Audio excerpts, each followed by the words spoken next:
Hello students, स्वागत है आपका हमारे नए वीडियो में। हम पढ़ रहे थे 11वीं कक्षा के जीव विज्ञान का 7वां अध्याय जो कि है प्राणियों में संरचनात्मक संगठनों की। हमने इसका 11 लेक्चर्स कंप्लीट कर लिया है। आज हमारा इसका 12th पार्ट यानी कि भाग 12। तो चलिए आज की क्लास को शुरू करते हैं। सबसे पहले आता है प्रस्तुति, यानी कि जो आज का हमारा वीडियो लेक्चर है उस लेक्चर में हम कौन सा टॉपिक कवर करेंगे जो हमारा अध्याय चल रहा है उस अध्याय का। ठीक है, तो आज हम पढ़ेंगे मेढक के संवेदी अंग के बारे में। ठीक है, उसका परिचय देखेंगे, नेत्र एवं कर्ण के बारे में जानेंगे। ठीक है, कर्ण यानी कान, विशिष्ट संवेदी अंग।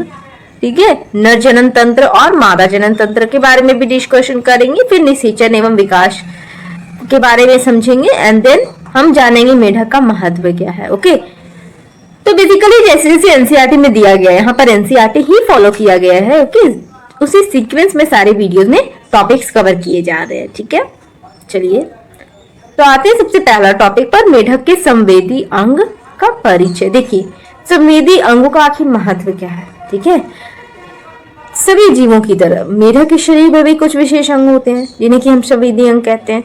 इन अंगों का जो मुख्य कार्य है वो बाहरी वातावरण से आने वाले विभिन्न प्रकार के उद्दीपनों को ग्रहण करना होता है। ओके, उद्दीपन से आप समझ सकते हो कि किसी भी प्रकार के बाह्य संकेत, ठीक है, जैसे कि हो गया प्रकाश, ध्वनि, गंध, स्वाद या फिर स्पर्श। जब ये उद्दीपन संवेदी अंगों द्वारा ग्रहण किए जाते हैं तो उनकी सूचना तंत्रिका तंत्र के माध्यम से मस्तिष्क तक पहुंचती है। ओके, मस्तिष्क उस सूचना का विश्लेषण करता है और फिर शरीर को उचित प्रतिक्रिया देने के लिए निर्देश देता है। उदाहरण के लिए आप ले लीजिए, जैसे कि जब मेढक किसी भी कीड़े को खाता है, ठीक है, या फिर देखता है, सबसे पहले तो देखता है, ठीक है, या फिर आप कह सकते हैं कि उसके पास किसी प्रकार की हलचल महसूस करता है तो उसके संवेदी अंग क्या होते हैं, तुरंत सक्रिय हो जाते हैं। ठीक है, जैसे ही देखा तो वो सक्रिय होगा उसको खाने के लिए, या फिर कुछ हलचल महसूस किया तो वो सक्रिय होगा भागने के लिए। ठीक है, तो इसके बाद तंत्रिका तंत्र उस सूचना को मस्तिष्क तक पहुंचाता है। ओके, जो और फिर क्या होता है, मेढक तुरंत प्रतिक्रिया करते हुए अपनी जीभ बाहर निकालकर कीट को पकड़ लेता है। इस प्रकार संवेदी अंग जीव को अपने वातावरण के प्रति सजग बनाए रखते हैं और उसे परिस्थितियों के अनुसार प्रतिक्रिया देने में सहायता करते हैं।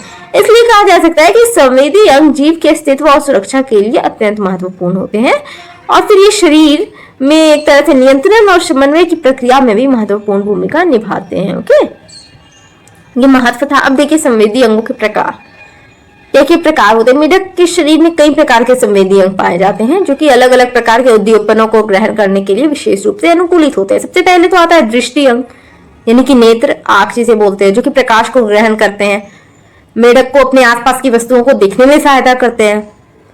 दूसरा प्रमुख संवेदी अंग होता है श्रवण। ठीक है, श्रवण अंग अर्थात कान, ठीक है, जिससे कि सुनाई देता है, जो कि ध्वनिक तरंगों को ग्रहण करता है और इसकी सहायता से मेढक अपने आसपास की ध्वनियों को पहचान सकता है। इसके अलावा आता है गंध को पहचानने के लिए नासिका अर्थात घ्राण अंग। ठीक है, इनकी सहायता से मेढक अपने वातावरण में उपस्थित गंधों को पहचान सकता है और भोजन, ये जो गंध पहचानता है उससे क्या होता है, वो भोजन खोजने या फिर खतरे को पहचानने में सहायक होता है। स्वाद का अनुभव करने के लिए मेढक के मुख में स्वाद कलिकाएं पाई जाती है जो कि भोजन के स्वाद को पहचानने में सहायता करती है। इसके अतिरिक्त बात करें तो त्वचा भी एक महत्वपूर्ण संवेदी अंग है। ठीक है, जिस प्रकार से हमारे हैं आंख, नाक, ठीक है, जीभ है ना, टंग, टेस्ट जो होता है, तो बिल्कुल उसी तरह मेढक में भी होता है टच, स्किन, ठीक है, ईयर जिससे सुनते हैं।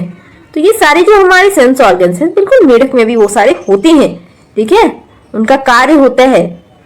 ठीक है, त्वचा जो है वो भी एक तरह से महत्वपूर्ण संवेदी अंग है। त्वचा के माध्यम से क्या होता है, मेढक जो है स्पर्श, तापमान, अन्य प्रकार के हल्के उद्दीपनों को महसूस कर सकता है और इस प्रकार विभिन्न संवेदी अंग मिलकर मेढक को अपने वातावरण के प्रति बहुत ही संवेदनशील बनाते हैं। अब देखिए दो पर बात करेंगे, विशिष्ट संवेदी अंग, नेत्र एवं कर्ण। सबसे पहले आता है नेत्र यानी कि दृष्टि अंग। मेढक के शरीर में एक जोड़ी नेत्र पाए जाते हैं जो कि सिर के ऊपरी भाग में विशेष गड्ढों में स्थित होते हैं। इन नेत्रों की सहायता से मेढक अपने आसपास की वस्तुओं को देख सकता है और वातावरण के प्रति प्रतिक्रिया कर सकता है। मेढक के नेत्र अपेक्षाकृत साधारण प्रकार के होते हैं लेकिन अपने कार्य के लिए पर्याप्त रूप से विकसित होते हैं। मेढकों के नेत्रों की एक विशेषता यह भी होती है कि ये निमेषक पटल या फिर आप कह सकते हो निक्टेटिंग मेम्ब्रेन जो होता है उससे ढके रहते हैं और यह एक पतली सी पारदर्शी सी झिल्ली होती है जो कि नेत्रों की रक्षा करती है। ठीक है। विशेष रूप से जब मेढक क्या होता है, जल में तैरता है, तब यह झिल्ली नेत्रों को जल, धूल और अन्य कणों से सुरक्षित रखने का कार्य करती है। नेत्र प्रकाश उद्दीपन को ग्रहण करते हैं और उसे तंत्रिकाओं के माध्यम से मस्तिष्क तक पहुंचाते हैं। मस्तिष्क उस सूचना का विश्लेषण करता है और उसके अनुसार शरीर को प्रतिक्रिया देने के लिए निर्देश देता है। उदाहरण के लिए जब मेढक किसी भी कीट को उड़ते हुए देखता है तो उसकी आंखें उस कीट की गति को पहचानती है और तुरंत मस्तिष्क को सूचना भेजती है, जिसके परिणाम स्वरूप मेढक क्या करता है, तुरंत उसे पकड़ने की एक तरह से आप कह सकते हो क्रिया करता है। ठीक है। अब देखिए, अब है हमारा श्रवण अंग यानी कर्ण। मेढक में श्रवण अंग भी अच्छी तरह विकसित होते हैं। मनुष्य की तरह इसमें बाह्य कर्ण या कान का बाहरी भाग नहीं पाया जाता है, लेकिन इसके स्थान पर एक गोल सी झिल्ली दिखाई देती है जिसे कर्णपट या फिर आप कह सकते हो टिम्पेनम कहते हैं इसे। ये सिर के दोनों ओर स्पष्ट रूप से दिखाई देती है। कर्णपट या फिर टिम्पेनम जो होता है, उसका मुख्य कार्य होता है बाहरी वातावरण से आने वाली ध्वनि तरंगों को ग्रहण करना। ठीक है। जब ध्वनि तरंगे ये टिम्पेनम से टकराती है, कर्णपट से टकराती है, तो ये कंपन करने लगता है। ठीक है। और ये कंपन आंतरिक कर्ण तक पहुंचते हैं। वहां से यह सूचना तंत्रिकाओं के माध्यम से मस्तिष्क तक पहुंचती है, जिससे कि मेढक ध्वनि को पहचान पाता है। ठीक है। और इसके अतिरिक्त हम बात करें तो मेढक का जो आंतरिक कर्ण है वो संतुलन बनाए रखने में भी सहायता करता है। जब मेढक कूदता है, तैरता है, फिर किसी सतह पर बैठता है, तब शरीर के संतुलन को बनाए रखने में ये बहुत ही ज्यादा महत्वपूर्ण भूमिका निभाता है। ओके। नेक्स्ट टॉपिक आता है हमारा जनन तंत्र। पहला देखेंगे नर जनन तंत्र। देखिए एनसीईआरटी का यहाँ पर पिक्चर दिया गया है। ठीक है। आप इसे अच्छे से देख लीजिएगा। ठीक है। लेबलिंग अच्छे से देख लीजिएगा क्योंकि एग्जाम्स में क्वेश्चन भी पूछे जाते हैं। सबसे पहले आते हैं नर जनन अंगों की संरचना। मेढक की नर जनन तंत्र की संरचना अपेक्षाकृत सरल होती है, लेकिन प्रजनन प्रक्रिया में इसकी भूमिका अत्यंत महत्वपूर्ण होती है। नर मेढक के शरीर में मुख्य रूप से एक जोड़ी वृषण पाए जाते हैं। ठीक है। पिक्चर भी आप साथ साथ देखते जाइएगा। ओके। एक जोड़ी वृषण पाए जाते हैं। ये वृषण जो है वो आकार में छोटे होते हैं, अंडा आकार के होते हैं तथा हल्के पीले रंग के होते हैं। पिक्चर में भी पीला रंग का ही दिखाया है। ठीक है। ये शरीर की गुहा में वृक्क अर्थात किडनी के ऊपरी भाग के पास स्थित रहते हैं। ठीक है। हाँ, चलिए आगे देखिए ये क्या है बोल रहा है, किडनी के ऊपर। ठीक है। वो वाले रीजन में ये रहते हैं। ठीक है। अब देखिए ये जो है वृषण की बात करें तो वृषण एक पतली झिल्ली के द्वारा शरीर की भीतरी दीवार से जुड़े रहते हैं, जिसे कि मेजोकियम कहते हैं। यह झिल्ली वृषण को अपनी जगह पर स्थिर बनाए रखने में सहायता करती है। ठीक है। फिर देखिए प्रत्येक वृषण से लगभग 10 से 12 छोटी छोटी नलिकाएं निकलती है, जिन्हें कि शुक्रवाहिकाएं कहा जाता है। इन नलिकाओं का कार्य होता है वृषण में बनने वाले शुक्राणुओं को आगे की ओर ले जाना। ये शुक्रवाहिकाएं शुक्राणुओं को वृक्क तक पहुंचाती हैं। इसके बाद शुक्राणु मूत्रवाहिनी के माध्यम से आगे बढ़ते हैं।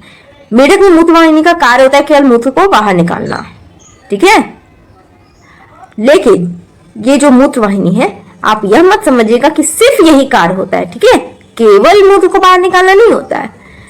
जब ये आप पढ़ रहे थे, ठीक है, तब मैंने बताया भी था। ठीक है। इसका क्या फंक्शन होता है, यह जो है वो जनन प्रक्रिया में भी भाग लेती है।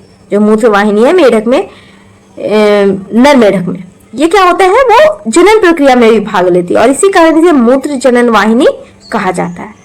अंततः यह मार्ग शरीर के अंतिम भाग में स्थित एक आविष्कार होता है, उसमें खुलता है। आविष्कार वह सामान्य मार्ग है। ठीक है। कॉमन पाथवे आप कह सकते हो, जहां से मूत्र जनन कोशिकाएं और फिर कुछ अन्य पदार्थ शरीर से बाहर निकलते हैं। इस प्रकार नर जनन तंत्र की पूरी संरचना शुक्राणुओं के निर्माण और उनके बाहर निकलने की प्रक्रिया को संभव बनाती है। ठीक है। तो अब देखिए कार्य क्या है नर जनन तंत्र के कार्य। नर जनन तंत्र का मुख्य कार्य होता है नर जनन कोशिकाओं अर्थात शुक्राणुओं का निर्माण करना और उन्हें निषेचन की प्रक्रिया तक पहुंचाना होता है। वृषण के भीतर विशेष कोशिकाएं होती है जिनमें शुक्राणुओं का निर्माण होता है। ये सूक्ष्म जनन कोशिकाएं प्रजनन प्रक्रिया में अत्यंत महत्वपूर्ण भूमिका निभाती हैं। निर्माण के बाद शुक्राणु वृषण से निकलकर शुक्रवाहिकाओं के माध्यम से आगे बढ़ते हैं और अंततः मूत्र जनन वाहिनी के द्वारा आविष्कार तक पहुंचते हैं। प्रजनन के समय नर मेढक इन शुक्राणुओं को जल में छोड़ देता है। ठीक है। फिर क्या होता है, मेढक में निषेचन बाय होता है। ठीक है। एक्सटर्नल फर्टिलाइजेशन होता है, अर्थात क्या होता है नर और मादा के गैमेट शरीर के बाहर जल में मिलते हैं। जब मादा मेढक जल में अंडे छोड़ती है, उसी समय नर मेढक अपने शुक्राणु भी जल में छोड़ देता है। जल में उपस्थित ये शुक्राणु मादा के अंडों से मिलकर निषेचन की प्रक्रिया को पूरा करते हैं और इस प्रकार नर जनन तंत्र प्रजनन की प्रक्रिया को संभव बनाता है और नई पीढ़ी के निर्माण में महत्वपूर्ण भूमिका निभाता है। ठीक है। ये पिक्चर आप देख लीजिए, सारे कुछ बताया गया इसमें। वृषण, अधिवृक्क ग्रंथि, ठीक है, मलाशय, मूत्राशय, ठीक है, अवस्कर, अवस्कर द्वार, जनन मूत्र वाहिनी, वृक्क, विडरनाल, वसा शरीर, ठीक है। आपको लेबल से याद रखने, डायग्राम से याद रखने कि यदि नर जनन तंत्र के बारे में पूछा जाए तो आप इसे बना सके। पहले इसमें कॉकरोच ये सब भी था, ठीक है, तो वो हटा दिया गया सिलेबस से, तो हम फ्रॉग के बारे में पढ़ेंगे। ओके, मादा जनन तंत्र। देखिए, मादा जनन अंगों की संरचना किस प्रकार से होती है, इसका भी पिक्चर दिया हुआ है। देखिए, मादा मेढक का जनन तंत्र भी कई महत्वपूर्ण अंगों से मिलकर बना होता है, ठीक है, जिनका की मुख्य कार्य होता है अंडाणुओं का निर्माण और उनके निष्कासन की प्रक्रिया को पूरा करना। मादा मेढक के शरीर में मुख्य रूप से एक जोड़ी अंडाशय पाए जाते हैं। ये अंडाशय शरीर की गुहा में वृक्क के पास स्थित होते हैं, लेकिन इनका वृक्क से कोई प्रत्यक्ष क्रियात्मक संबंध नहीं होता है। अंडाशय आकार में अपेक्षाकृत बड़े होते हैं और इनमें बड़ी संख्या में अंडाणु विकसित होते हैं।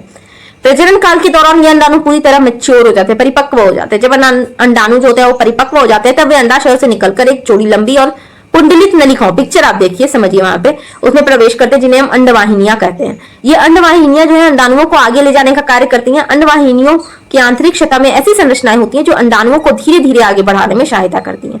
अंततः ये अंडवाहिनियां शरीर के अंतिम भाग में स्थित अवस्कर में खुलती है, ठीक है। अवस्कर के माध्यम से अंडाणु शरीर के बाहर निकल जाते हैं। इस प्रकार मादा जनन तंत्र की संरचना अंडाणुओं के निर्माण से लेकर उनके बाहर निकलने तक की पूरी प्रक्रिया को व्यवस्थित रूप से संपन्न करती है, ठीक है। अब आगे देखते हैं मादा जनन तंत्र के कार्य क्या है। देखिए, मादा जनन तंत्र का मुख्य कार्य होता है अंडाणुओं का निर्माण करना, उन्हें सुरक्षित रखना और अंततः निषेचन के लिए बाहर निकालना होता है, ठीक है। अंडाशय के भीतर अंडाणुओं का निर्माण और विकास होता है।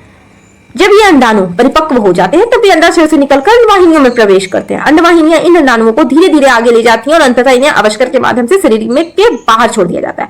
प्रजनन के समय मादा मेढक जल में बड़ी संख्या में अंडे छोड़ती है। जल में छोड़े गए ये अंडाणु नर मेढक द्वारा छोड़े गए शुक्राणुओं से मिलते हैं और निषेचन की प्रक्रिया पूरी होती है। इस प्रकार मादा जनन तंत्र केवल अंडाणुओं का निर्माण ही नहीं करता है, बल्कि प्रजाति की निरंतरता बनाए रखने में अत्यंत एक तरह से महत्वपूर्ण भूमिका निभाता है। ओके, ये रहा मादा जनन तंत्र का, ये भी पिक्चर आप बिल्कुल याद रखिए, बिल्कुल आप इसे प्रैक्टिस कर लीजिए। अंडवाहिनी, अंडाशय, अंडा, ठीक है, मूत्रवाहिनी, अवस्कर, अवस्कर द्वार, मूत्राशय, ठीक है। आपको लेबल्स आने चाहिए, डायग्राम्स आने चाहिए बनाने के लिए, ठीक है। अब आते हैं निषेचन एवं विकास पे। देखिए, सबसे पहला देखते हैं निषेचन की प्रक्रिया क्या है। मेढक में निषेचन की प्रक्रिया बाह्य होती है, ठीक है, अर्थात यह शरीर के भीतर नहीं बल्कि शरीर के बाहर जल में संपन्न होती है। प्रजनन के समय नर और मादा मेढक सामान्यतः जल में एक साथ एकत्रित होते हैं, ठीक है। इस अवस्था में क्या होता है, मादा मेढक जल में बड़ी संख्या में अंडे छोड़ती है और उसी समय नर मेढक भी अपने शुक्राणुओं को जल में छोड़ देता है।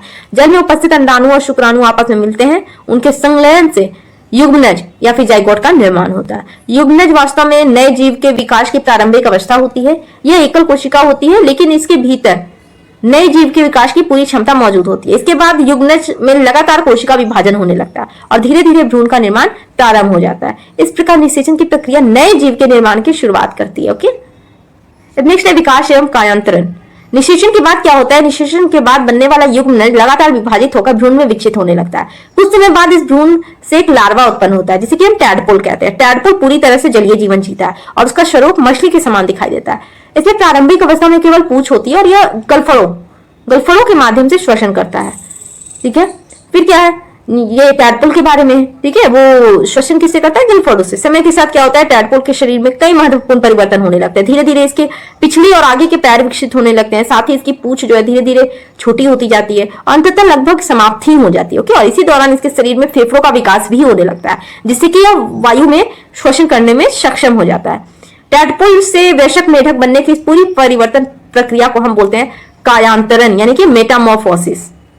यह प्रक्रिया मेढक के जीवन चक्र की एक अत्यंत महत्वपूर्ण अवस्था होती है। अंततः इन सभी परिवर्तनों के बाद एक पूर्ण विकसित वयस्क मेढक का निर्माण होता है, जो कि जल और स्थल दोनों स्थानों पर जीवन व्यतीत करने में सक्षम होता है, और यही कारण है कि मेढक को उभयचर जीव कहा जाता है। अब लास्ट है मेढक का महत्व, ठीक है, लास्ट टॉपिक है ये। सबसे पहले देख लीजिए पारिस्थितिक महत्व क्या है। मेढक पारिस्थितिक तंत्र में अत्यंत महत्वपूर्ण भूमिका निभाता है। यह बड़ी मात्रा में कीटों को खाता है, जिससे कि फसलों को हानि पहुंचाने वाले कीटों की संख्या नियंत्रित रहती है, और इस कारण मेढक को प्राकृतिक कीट नियंत्रण भी कहा जाता है, नियंत्रक, ठीक है। मेढक को प्राकृतिक कीट नियंत्रक कहा जाता है। इसके अलावा मेढक खाद्य श्रृंखला का भी एक महत्वपूर्ण हिस्सा है, ठीक है। यह स्वयं कई जीव जैसे कि हो गया, आप कह सकते हैं सांप, पक्षियों, मछलियों, इनके लिए भोजन का स्रोत होता है, ठीक है। और इस प्रकार यह पारिस्थितिक संतुलन बनाए रखने में सहायता करता है। यदि किसी क्षेत्र में मेढकों की संख्या बहुत ज्यादा कम हो जाए तो वहां पर कीटों की संख्या बढ़ जाती है, जिससे कि पर्यावरण का संतुलन बिगड़ सकता है।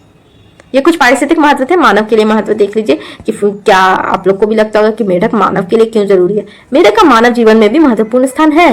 कुछ देशों में इसे भोजन के रूप में भी उपयोग किया जाता है। इसके अलावा जैविक और चिकित्सा अनुसंधान में मेढक का व्यापक रूप से उपयोग किया जाता है, क्योंकि इसकी जो शारीरिक रचना है कई वैज्ञानिक अपने अध्ययन के लिए उपयोग करते हैं। ठीक है, मेढक का पर्यावरणीय स्वास्थ्य का संकेतक भी माना जाता है। यदि किसी क्षेत्र में मेढकों की संख्या कम होने लगे तो इस बात का संकेत हो सकता है कि वहां का पर्यावरण जो वो प्रदूषित या फिर असंतुलित हो रहा है। और इस प्रकार मेढक केवल आप कह सकते हैं कि पारिस्थितिक संतुलन बनाए रखने में ही नहीं बल्कि कृषि और वैज्ञानिक अध्ययन के लिए भी अत्यंत उपयोगी है। ओके, अब आता है संक्षेपण, यानी कि आज की क्लास में हमने क्या क्या पढ़ा।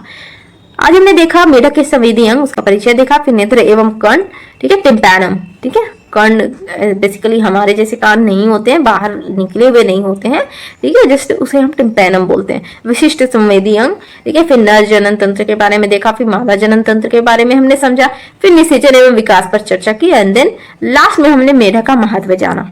ठीक है, तो फिर यहाँ पर आपका चैप्टर कंप्लीट होता है। ओके, जितना भी हमारा कंटेंट पोर्शन था कंप्लीट होता है। तो मिलते हैं हम लोग कुछ एक्सरसाइज पोर्शन के साथ, ठीक है, एनसीईआरटी का। धन्यवाद।